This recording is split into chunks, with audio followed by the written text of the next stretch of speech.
నన్ను రమ్మన్నారా మాత?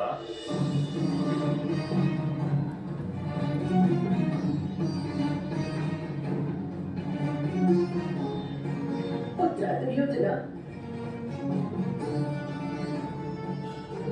ఈ దివ్యలు చూస్తున్నావా?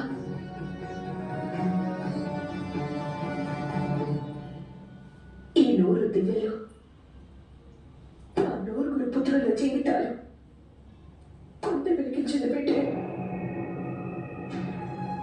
అయితే ఈ దివ్యలన్నీ ఆరిపోతాయి.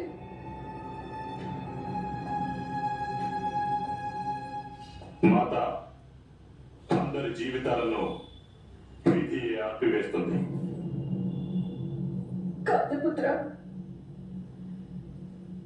నా పుత్రుల జీవితాలు భూమిలోనే ఆరిపోతాయి. ఇది కోతి ఇచ్చిన శాపం.